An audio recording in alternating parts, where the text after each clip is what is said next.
اپنی نظر اور شرمگاہ کی حفاظت کریں۔ اس دور کا سب سے بڑا فتنہ یہ ہے کہ نگاہیں پاک نہیں رہی، نگاہیں غلیظ اور گندی ہو گئی، شرمگاہوں میں وہ تقدس نہیں رہا ہے۔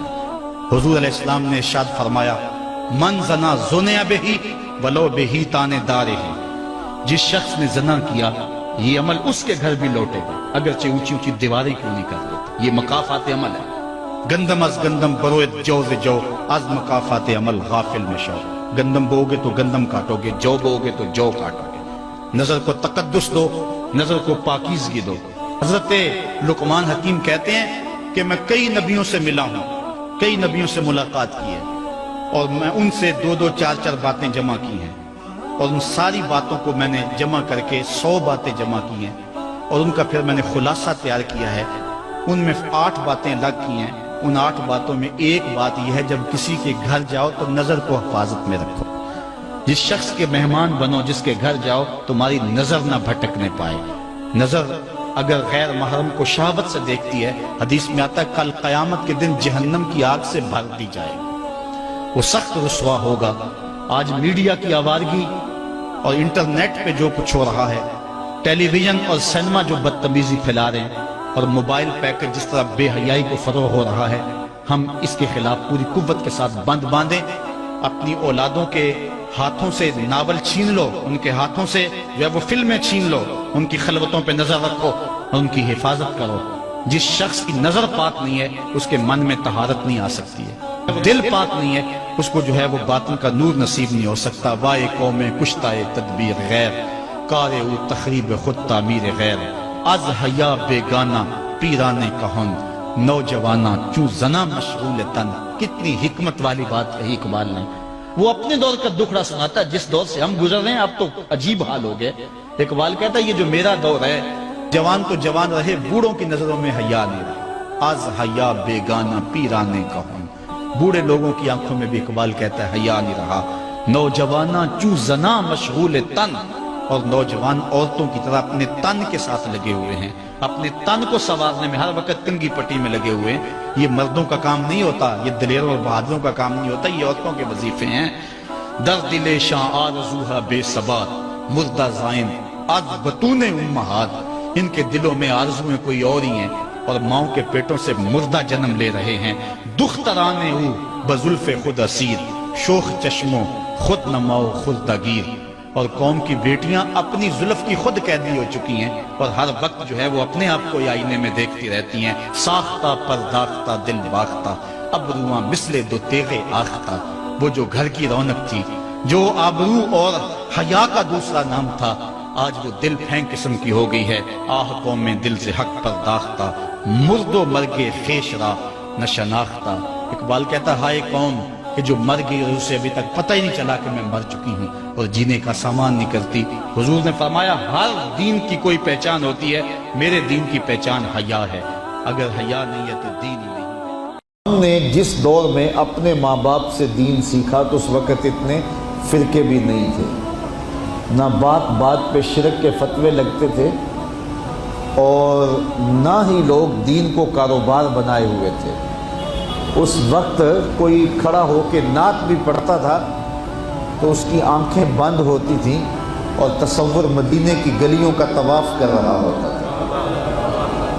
اور اگر کوئی پیر طریقت تھا تو اس کا مقصد مخلوق کو اللہ تک پہنچانا تھا، لوگوں کا دل اپنی جانب موڑ کے مائل کر کے اپنی جیب گرم کرنا مقصد نہیں تھا۔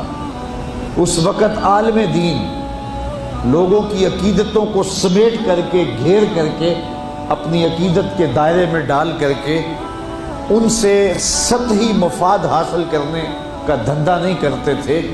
اس وقت عالم دین بندے کو گناہ سے نکال کر کے اللہ کی دہلیز پہ سجدہ ریز کرنے کا کام کرتے تھے۔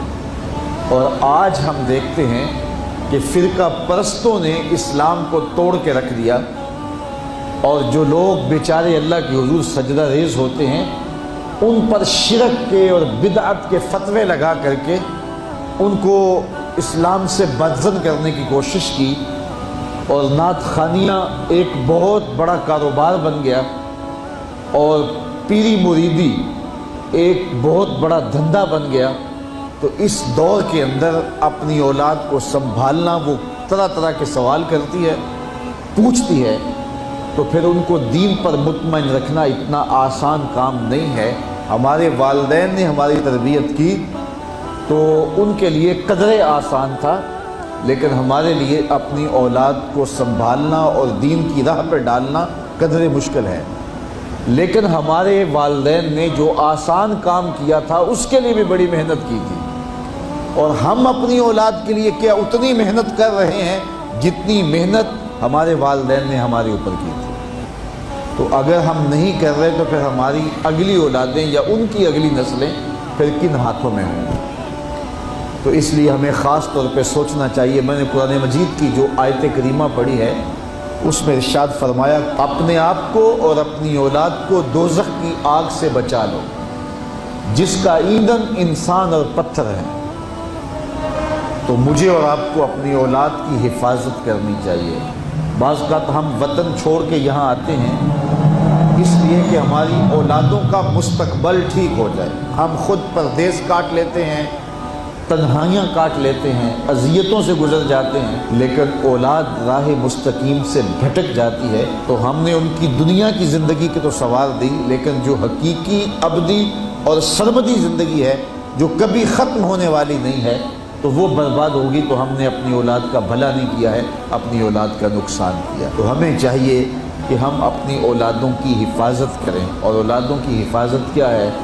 ان کے اخلاق اچھے ہوں، ان کا کردار خوبصورت ہو، ان کے دین کی حفاظت ہو، اور وہ ایک صالح، سچے اور کھرے مسلمان کے صورت اپنی زندگی گزارنے کی مشق کریں، اور اس کا عملی نتیجہ ہماری آنکھوں کے سامنے ہو۔ میرے حضور نے ارشاد فرمایا کہ اپنی اولادوں کو 3 چیزیں سکھاؤ۔ پہلی چیز، حب نبیکم، اپنی اولاد کو نبی کریم علیہ السلام کا پیار سکھاؤ۔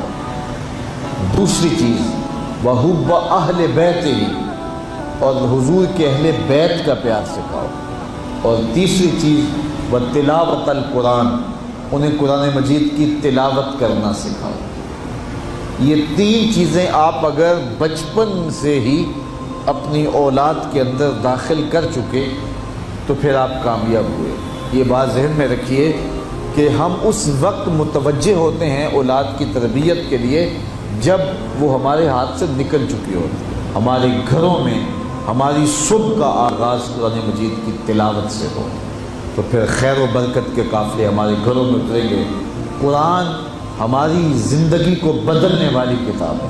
جب ہمارا ربط اس کتاب سے ہو جائے گا، پختہ تعلق اس کتاب سے قائم ہو جائے گا، تو پھر زمانے کی تیز آندھیاں بھی ہمارے پائے استقلال میں لغزش نہیں لا سکتی ہیں، نہ ہمارے عقائد میں خرابی آ سکتی ہے، نہ ہمارے عمل میں کمزوری آ سکتی ہے۔ اس لیے ہمیں معمول کے طور پہ قرآن مجید کو اپنی زندگیوں میں شامل کرنا چاہیے اور اپنی اولاد کو اس کا خوگر بنانا چاہیے۔